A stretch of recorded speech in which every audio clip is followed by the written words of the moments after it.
Personne active, personne inactive, personne décédée. Il est clair qu'au fil du temps, on voit passer et disparaître toute une série de personnes avec lesquelles on a eu des contacts.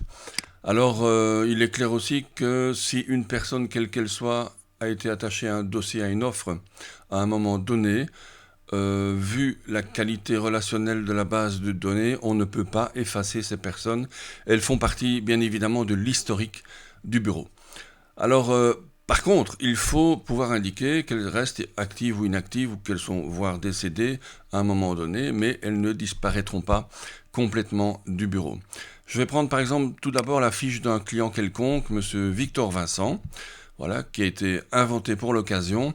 On peut imaginer par exemple que ce monsieur ait été, que sais-je moi, partenaire, ait été un collègue, un professionnel qui a été appelé à la cause dans certains dossiers. Mais bon, ce monsieur a fini par exemple par disparaître. Alors on va le garder, on ne peut pas l'effacer, il aura des activités dans sa fiche client. Par contre, on peut simplement indiquer à Elaïs qu'il est décédé, par exemple. Voilà, ce switch permet de notifier à Elaïs que ce contact ou une société, donc ici décédé pour les personnes physiques, disparu pour les personnes morales, switch qui va permettre donc voilà, de switcher le contact à décédé.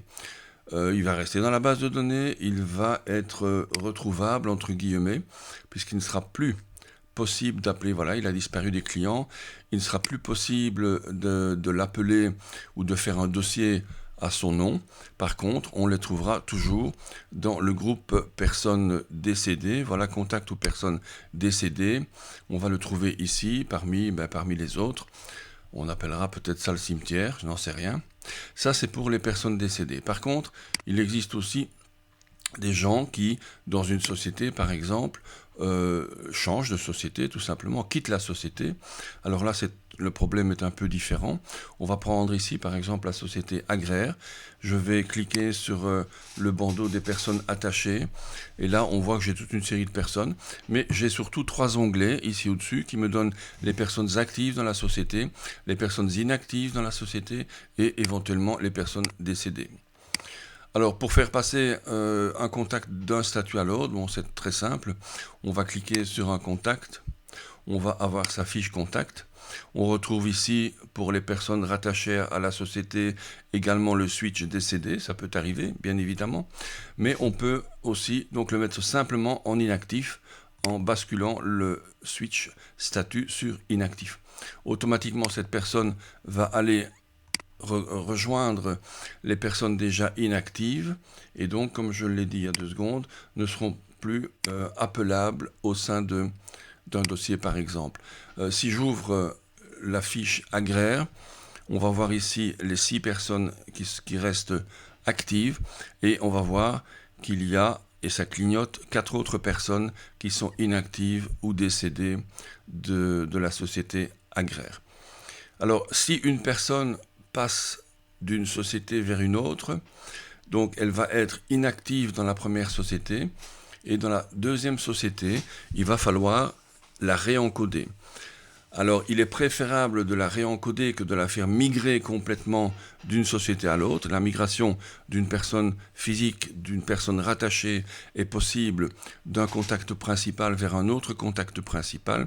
Mais il est clair que si cette personne a été active dans une société, dans un dossier ou dans une offre, il serait pas bien, d'ailleurs je ne crois pas que ce soit possible, de la faire migrer vers une autre société et perdre les liens avec ces objets que sont les dossiers ou les offres. Alors vaut mieux réencoder une deuxième fois dans une autre société la même personne et la faire évoluer comme ça. En notant quelque part, on remarque par exemple que cette personne vient de la société XY.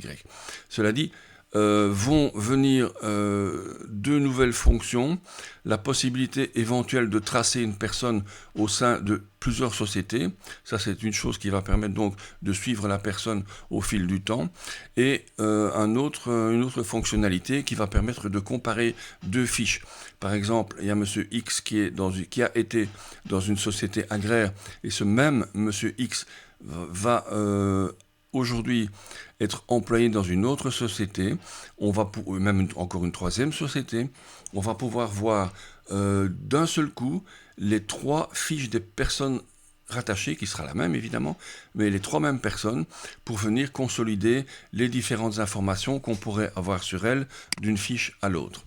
Voilà donc pour les statuts des personnes et des contacts en général.